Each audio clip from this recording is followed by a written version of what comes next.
Hello everyone, welcome to our channel, Meetings Assistance for Jehovah's Witnesses.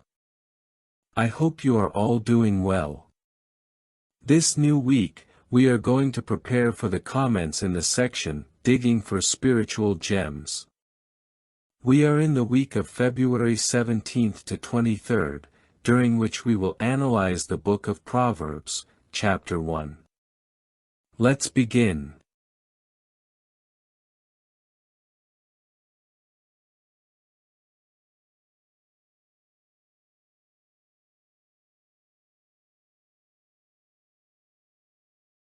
The first question is: when the word fool is used in the Bible, what does it normally refer to?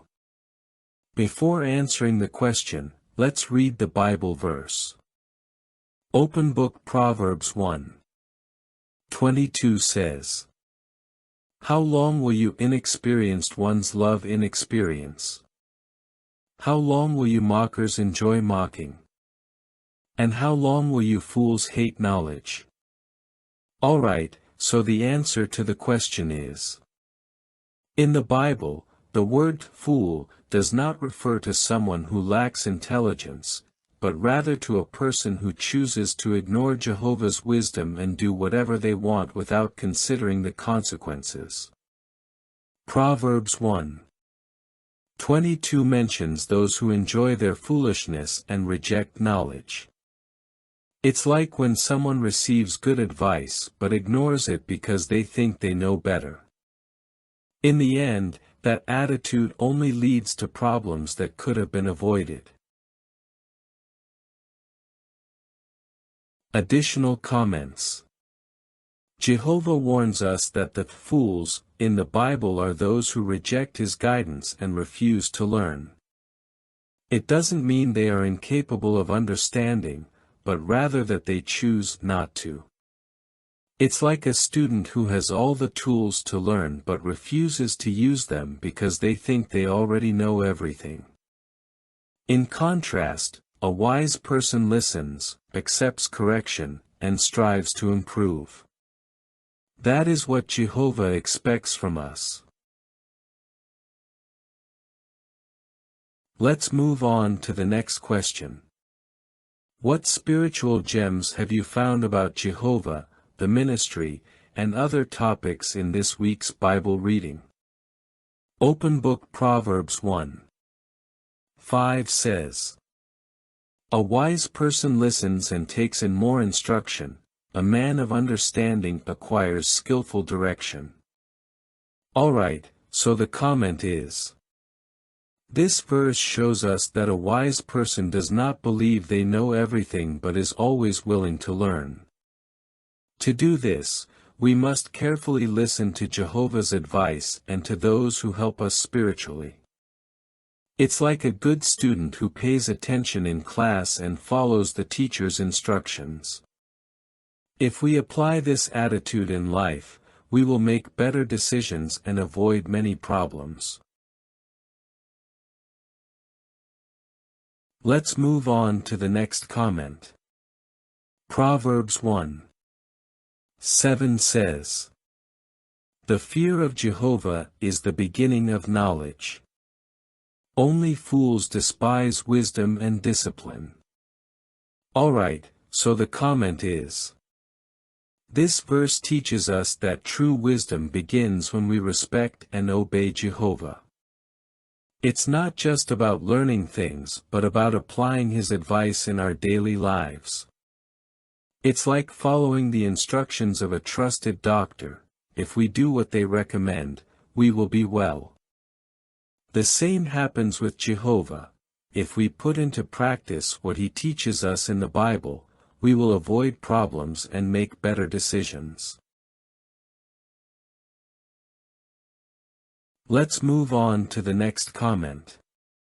Proverbs 1:10 says, "My son, if sinners try to entice you, do not consent." Alright, so the comment is: here, Jehovah warns us about the pressure others may put on us to do the wrong thing. Friends or coworkers might encourage us to cheat on a test, lie at work, or do something dishonest.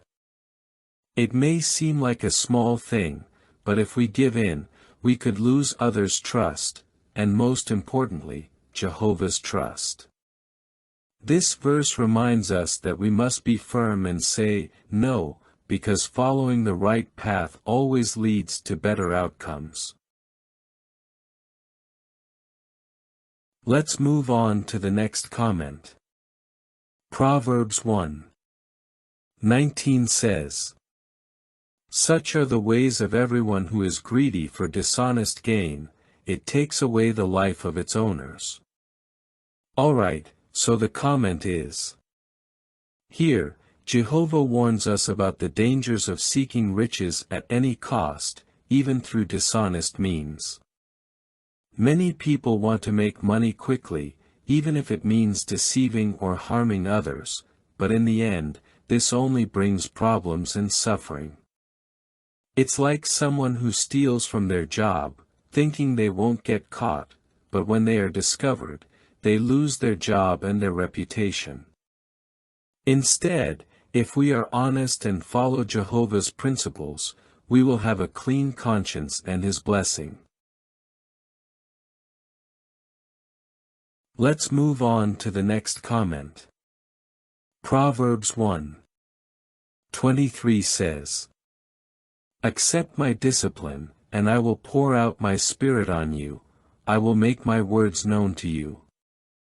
Alright, so the comment is, this verse reminds us that accepting correction is key to receiving Jehovah's guidance. Sometimes, we may not like being told that we did something wrong, but if we humbly accept it, we can improve. It's like an athlete whose coach corrects their technique. If the athlete accepts the advice and applies it, they become stronger. Similarly, when we allow Jehovah to shape us, we become better people and grow in wisdom. Let's move on to the next comment. Proverbs 1:33 says, "But whoever listens to me will dwell in security and be undisturbed by the dread of calamity." Alright, so the comment is, Jehovah promises that if we listen to His advice and apply it, we will have peace and security. This doesn't mean we will never face problems, but we will avoid many mistakes that could cause suffering. It's like using a GPS to reach a destination. If we follow the correct directions, we avoid getting lost or taking dangerous roads. Similarly, if we follow Jehovah's guidance, we will have a more peaceful and secure life. Well, that was the analysis of comments and answers for this week's Digging for Spiritual Gems. I hope it is very helpful to you, my dear brothers and sisters. I send you a big hug, and may Jehovah always bless and protect you.